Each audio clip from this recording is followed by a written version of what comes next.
Assalamualaikum. Ini dia resepi kali ni. Daging singgang sedap. Confirm sedap. Dengar je saya bebel.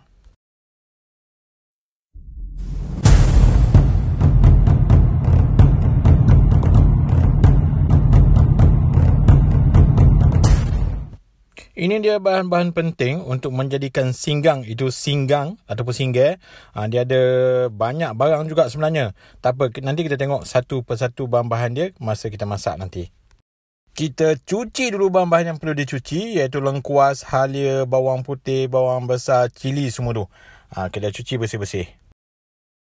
Bila dah bersih, kita toskan dia. Maknanya kita bagi dia kering sikit-sikit lah.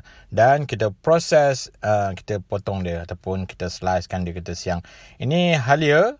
Kita potong nipis-nipis macam ni dalam 3 slice ataupun 4 slice. Dan ini pula adalah lengkuas. Dia keras sikit, payah sikit nak potong dia. Dan lengkuas ni nak kena banyak juga ni. Saya lebih kurang 1 inci. Kemudian bawang besar. Dalam saya guna satu labu je, sebiji bawang. Dan juga saya letak kunyit. Ada orang tak letak kunyit, tapi saya letakkan kunyit juga, kunyit hidup. Dan bawang putih kita penyet-penyetkan je. Dan inilah bahan-bahan yang kita siapkan. Yang paling penting adalah daging segar. Ni 2 repuh nak kena tumbuk. Kita letak jitang manis dengan ketumbar. Tapi masa tumbuk jangan tumbuk lumak sangat. Dia kasar sikit tak apa. Kita tumbuk sampai tara ni dah lah. Dia dah halus sangat, dah acur sangat. Kira molek dah ni. Kali ni hamba tak ada gula Melaka ataupun nisa kerek. Hamba ganti dengan gula kabung siang ni. Tengok gana jadi tak. Hamba masak singgang ni guna pressure cooker. Senang je, kita tekan je. Lepas tu biar dia panas dulu. Lepas tu masuk daging. Dia panas bawah tu. Dia boleh nomis sebenarnya. Tapi dia tak payah pakai minyak pun. Singgang ni dia masuk je barang-barang dia. Ni lepas kita masuk daging tu, kita masuk tumbar dengan jintan manis. Lepas tu kita masuk awal-awal kita potong tadi tu. Awak masuk je. Dia lebur je belaka dalam tu. Tapi lada kalau nak masuk awal pun boleh, nak masuk kemudian pun boleh.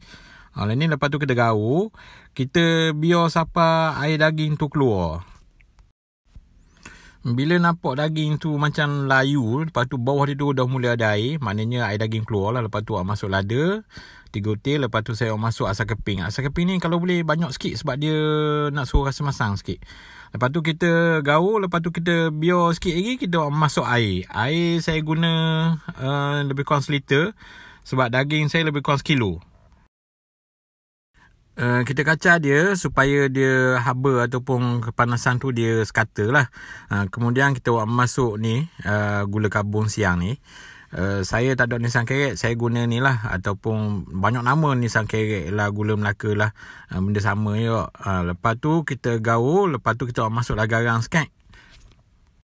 Bila bahan semua masuk belaka dah, kita tutup kita punya periuk ni, pressure cooker ni.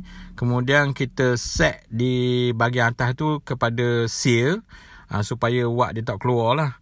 Dan kita set 30 minit untuk masak daging. 30 minit setting untuk daging tu siap dah. Tengok nombor 1 kosong, siap. Kemudian kita alihkan dia punya knob ni. Tapi berhati sikit sebab dia panas, nak keluar wap. Dan kita tunggu sampai floater. Benda ni dia panggil floater tu jatuh. Ni hasil dia selepas kita masak 30 minit. Dia kisiap dah, tapi kita kena larah lah rasa dia. Nak tambah masin ke, nak tambah perasa ke, nak tambah benda-benda lagi nak nyedatkan dia, tambah. Lepas tu kita boleh hidang. Inilah dia daging singgang. Biasanya di Raya Korban ni banyaklah orang buat ni. Dan dia antara menu yang popular di Pantai Timur lah. Boleh try. Sebab apa? Sebab nampak je barang dia banyak, tapi dia cara masak dia mudah je. Selain daripada daging, ada juga orang guna tulang. Best kok. Selamat mencuba. Assalamualaikum.